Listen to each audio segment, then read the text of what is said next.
On the day Nelson Mandela was released from prison, there was a crowd of people who wanted to meet him, which included journalists, friends, and members of his ANC.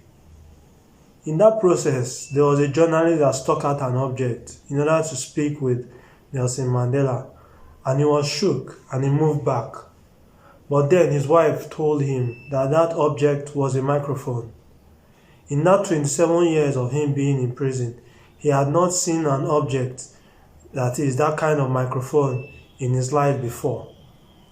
In the next 27 years, the world wants to meet net zero, that is, zero emissions of excesses in the atmosphere. And for them to do that, there might be need to invent technologies that presently we have not seen, or it might also need the modification of the current technologies in terms of renewable energy when you talk of solar, wind, geothermal, and hydropower. There are current technologies that exist for renewable energy, but you can see that these technologies still have some shortcomings, which is why there is a slow pace in the implementation of renewable energy in order to combat emissions. Looking at this list of top 10 users of coal, you see that there are prominent names, even countries that are high in technology. We see countries like China, India, United States, or even Germany. Russia is there on the list, and Japan. And you see that these countries also have high technology. So why is it that they are still consuming coal in large quantities?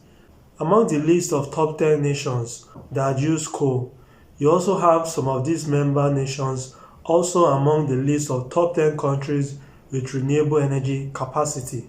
For example, you have China, you have the US, you have India, and you have Germany and Japan also on the list of top 10 nations that have high capacity of renewable energy.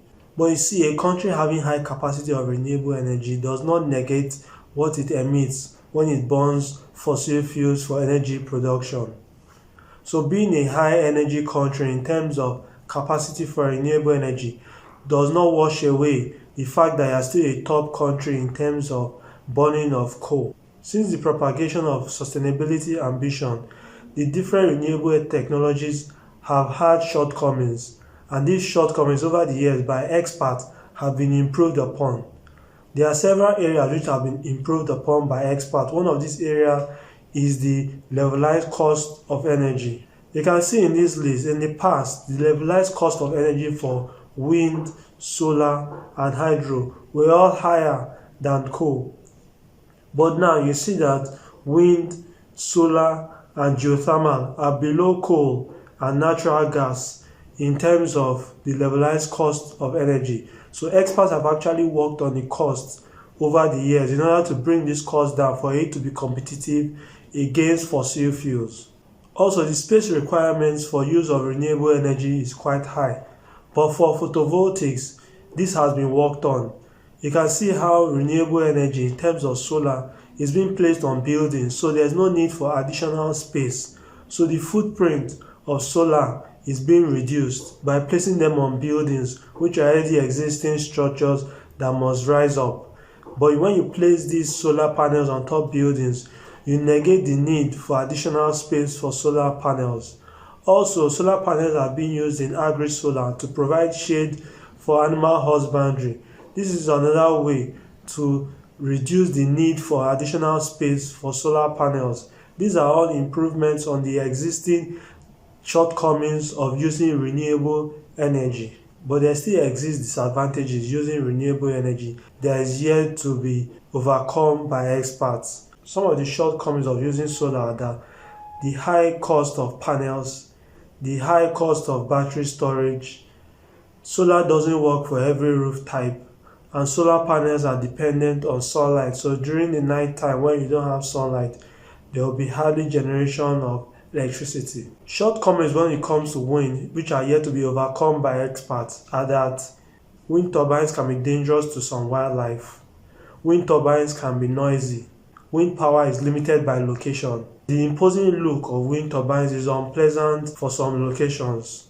Shortcomings of renewable energy when it has to do with hydropower. Ecological impacts, drought potential, it's expensive, high construction costs, and limited reservoirs. Also, the environmental impact of these dams after construction, flood risk, impact on fish, limited plant locations, reliance on local hydrology. When it comes to geothermal, the shortcomings which are yet to be overcome by experts are sustainability. First of all, the temperature of these underground springs needs to be maintained, and which is difficult, so you need some level of design while using geothermal systems. Geothermal sources can be depleting. Geothermal power has high initial costs. Geothermal plants can cause earthquakes, just to mention a few. When it comes to the land mass requirement for geothermal, wind, solar, compared to fossil fuels, they are high. So in terms of usage of land space, the footprint of renewable energy sources are higher than those from fossil fuels. You can see in this chart that coal, natural gas, and nuclear are about 12.2 to 12.7 acres per megawatt. But when it comes to hydropower, you're talking of 315 acres per megawatt.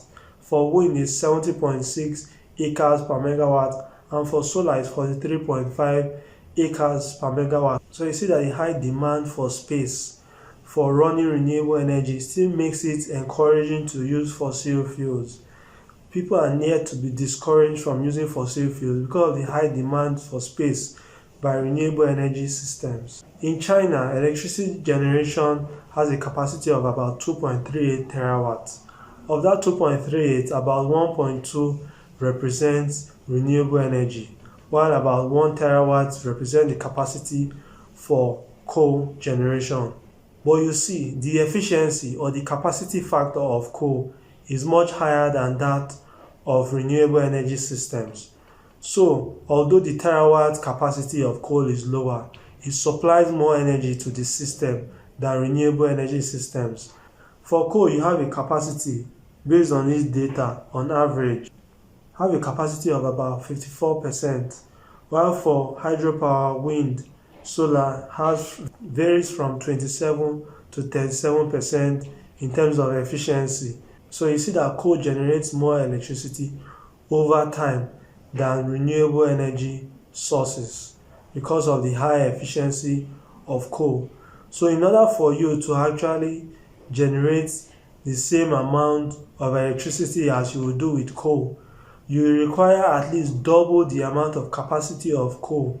In other words, you need about 2 terawatts capacity of renewable energy to replace the coal that is currently generating electricity in China. Action plan for net zero includes implementation of renewable energy systems, energy usage reduction, and emissions capture. In order to achieve this, the task ahead of countries is enormous. You can see that the different disadvantages of using renewable energy systems still exist, and experts are yet to overcome these challenges. And of course, there are skeptics who believe that it's not possible for the world to reach net zero by 2050. But because net zero ambition is necessary for human survival on Earth, there is global commitment to eliminate emissions. Thank you for watching this video. This is Catchment of Resources, where we create for better living.